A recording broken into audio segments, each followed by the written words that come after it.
Shalom, आज मैं उपस्थित हूं आपके बीच में एक नए मुद्दे के साथ, एक नए किस्से के साथ। जी हां, आज मैं आपसे बात करना चाहता हूं पास्टर डोंकी के विषय में। जी हां, आपने ठीक सुना, मैं पास्टर गधे के विषय में बात नहीं कर रहा, लेकिन पास्टर डोंकी के विषय में बात कर रहा हूं, क्योंकि ऐसे एक पासबान के विषय में मेरे अजीजों बातचीत चल रही है।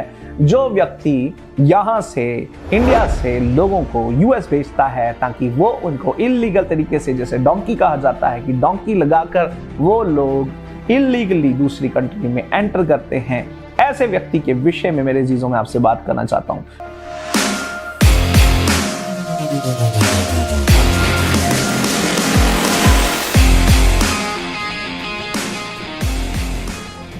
शालोम, आप देख रहे हैं एसओएस, मैं हूं आपका मित्र अपोस्टल बेनी। मेरे अजीजों, पहले पढ़ेंगे पहला तीमुथियुस उसका 6वां अध्याय उसके 9वें वचन से। परमेश्वर के दास यहाँ पर लिखते हैं, पर जो धनी होना चाहता है वे ऐसी परीक्षा और फंदे और बहुत सी व्यर्थ और हानिकारक लालसाओं में फंसते हैं जो मनुष्य को बिगाड़ देती हैं और विनाश के समुद्र में डुबा देती हैं, क्योंकि रुपयों का लोभ सब प्रकार की बुराई की जड़ है, जिसे प्राप्त करने का प्रयत्न करते हुए बहुतों ने विश्वास से भटक कर अपने आप को नाना प्रकार के दुखों से छलनी बना दिया। पर हे परमेश्वर के जन, तू इन बातों से भाग और धर्म, भक्ति, शिक्षा, प्रेम, धीरज और नम्रता का पीछा कर।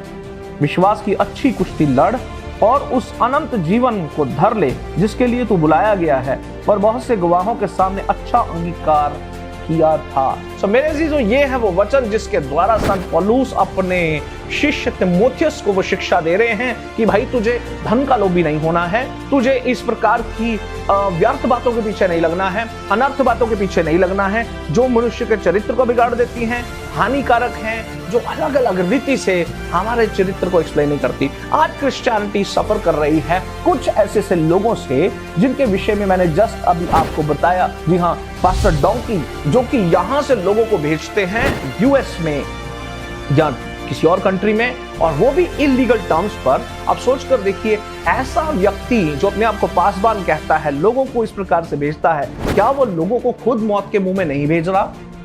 सवाल है मेरे अजीजों मेरा ये आपसे, क्या ऐसा करना उचित है? क्या ये परमेश्वर के वचन के उल्ट नहीं है? अब मेरे अजीजों, जबकि हम जानते हैं कि बॉर्डर सिक्योरिटी फोर्सेस को ये साफ साफ हिदायत होती है कि जब ऐसी सी इलीगल एंट्री को देखें तो वो शूट कर सकते हैं। तो यदि मेरे अजीजों उस डोंकी के दौरान, उस इलीगल प्रोसेस के दौरान यदि कोई व्यक्ति मारा जाए, कलीसिया का कोई व्यक्ति मारा जाए, तो ऐसे व्यक्ति का खून किसके हाथों पर होगा? और मेरे अजीजों, यदि हम ऐसी चीजों को सपोर्ट करते हैं तो यकीन मानिए ऐसे से व्यक्ति का खून आपके हाथों पर भी हो सकता है यदि आप इन बातों को सपोर्ट करते हैं। मजे की बात यह है कि ये पास्टर डोंकी जो है पंजाब के बहुत ही प्रसिद्ध और बहुत ही अभिषिक्त दास के करीबी हैं और उनके शिष्य हैं। तो मेरा सवाल उनसे भी है, जिनके ये शिष्य हैं, क्या उनको आत्मा में इस प्रकार से प्रतीति नहीं हुई कि भाई मेरा शिष्य इस प्रकार से गलत कर रहा है और उसे ऐसा नहीं करना चाहिए? और मजे की बात तो यह है, अब पास्टर डोंकी फाइनली खुद भी यूएस पहुंच चुके हैं। वहां पहुंचकर उन्होंने वहां की गवर्नमेंट से कहा है कि भाई, मेरी जान को खतरा है, तो मुझे आप अपने शहर में बना दे दीजिए। और अब जब वो वहां पहुंच चुके हैं तो मेरे अजीजों, वहां पर उन्होंने इलीगल टर्म्स पर अपना एक चर्च भी खड़ा कर लिया है और लगभग 70 से 80 लोग जो है उनके साथ जुड़ चुके हैं। और मजेदार बात है कि और वो लोगों से डिमांड भी करते हैं कि भाई, एवरी मंथ आप मुझे $100 दीजिए ताकि हम परमेश्वर के राज्य को आगे बढ़ा सकें। तो मेरे अजीजों, मैं आपको ये बताना चाहूंगा, अपनी राइट बिलीविंग को समझिए। ऐसा सा व्यक्ति परमेश्वर के राज्य के योग्य नहीं है, ऐसा सा व्यक्ति परमेश्वर के राज्य को बढ़ा नहीं रहा, ऐसा सा व्यक्ति परमेश्वर के राज्य को हानि पहुंचा रहा है अपनी गलत शिक्षाओं के द्वारा। यदि मेरे अजीजों परमेश्वर इलीगैलिटीज को ही सपोर्ट करता तो मेरे अजीजों यकीन मानिए प्रभु बहुत सारे लोगों को पता नहीं कहां कहां पहुंचा चुका होता।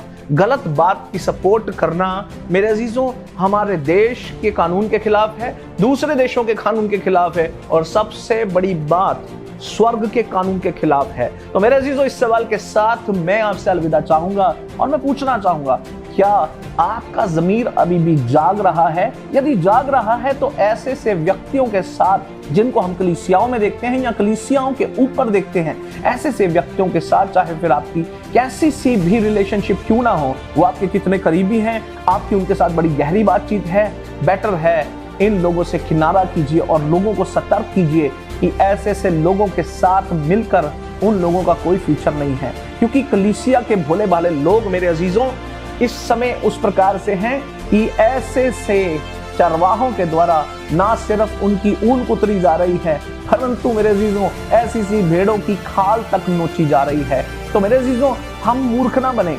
परमेश्वर के राज्य को हम ठट्ठों में नहीं उड़ा सकते। हम परमेश्वर के राज्य को भली भांति जानते हैं कि परमेश्वर का राज्य जो आपके और मेरे लिए ठहराया गया है, वो हमें कहता है कि सत्य का आत्मा तुम पर आएगा और तुम्हें सब सत्य का मार्ग दिखाएगा। परमेश्वर के राज्य में जाने के लिए सत्य का मार्ग सबसे इंपॉर्टेंट है। झूठ के मार्ग पर से होकर आप सत्य के मार्ग को छोड़कर परमेश्वर के राज्य में एंटर नहीं कर सकते। तो अलविदा लूंगा आपके साथ, और मेरे अजीजों, मैं चाहूंगा कि ये सवाल खुद से भी पूछें और अपने साथ के बिलीवर से भी पूछिएगा। जागते रहें, सतर्क रहें।